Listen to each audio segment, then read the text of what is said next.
Hi and welcome to the Digital Camera School. Today we're going to be talking about understanding your camera settings. Now it's not going to be every setting on your camera, but the ones you'll be using on a day-to-day basis. So if we take a look at the dial at the top of the camera next to your on and off switch, you'll see icons on one side and letters on the other.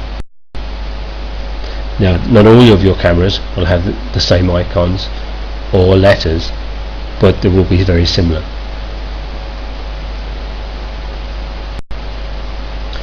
So let's take a look. Let's take a look at the manual, which is really self-explanatory.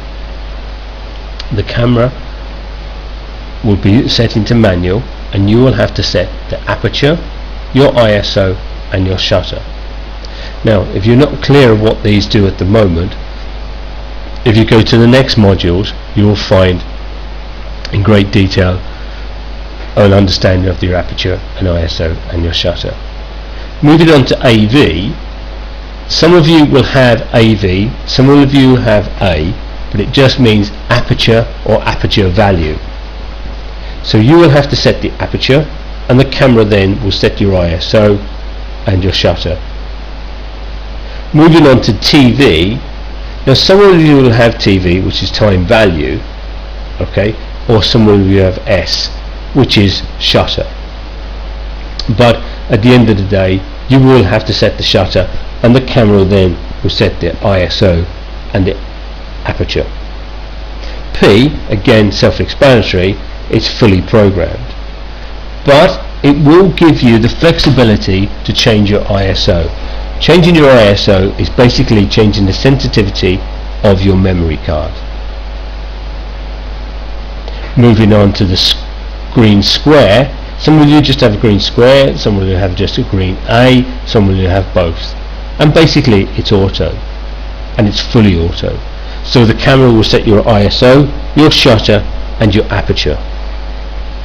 So let's just take a look at the icons. The icons, the first one, the video. So your still camera, if you turn the dial to the video icon, then your camera is being turned into video camera. My recommendation is not just turn it to the video icon, is go and have a look at the module and learn about how to use video first.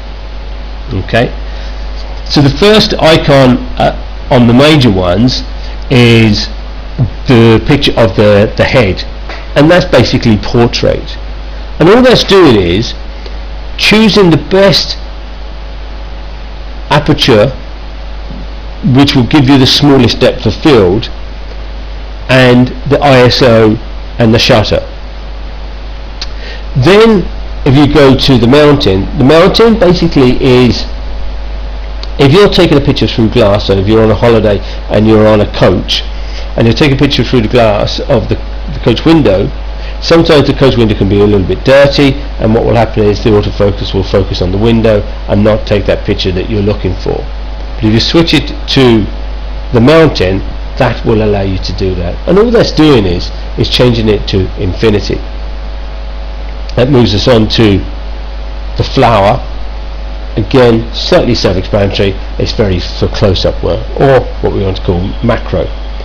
So that will allow you to do, if you're doing say things for your insurance, like taking pictures of your rings or your say watches, then that would be the best one to use. Then we have the runner. Okay, so it's going to obviously choose the fastest shutter, okay, with the best amount of light that it has. Alright, there are your dials at the top. Let's have a little look at the back of the camera. And then the back of the camera we see WB, which is white balance. Now at the moment we've been talking about controlling the amount of light going through your camera. Okay, here we're going to control the balance of light, because light has different colors, believe it or not. So we can have a warmer light and we can have a cooler light. So if we switch to WB, you'll see these icons come up. My recommendation is that if you go to these icons and go outside and put the camera on program, take all the pictures in these icons and do exactly the same as indoors, you will see a fluctuation of balance of light, of color of light. Moving on to AF, which is autofocus settings, if we switch over to there, you'll see 3 here, but some of you will have 4. One shot, AI focus and AI servo.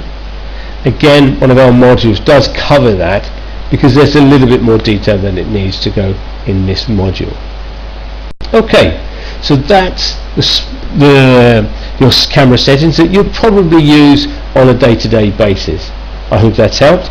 If you're looking for more help, please go to thedigitalcameraschool.com for more details.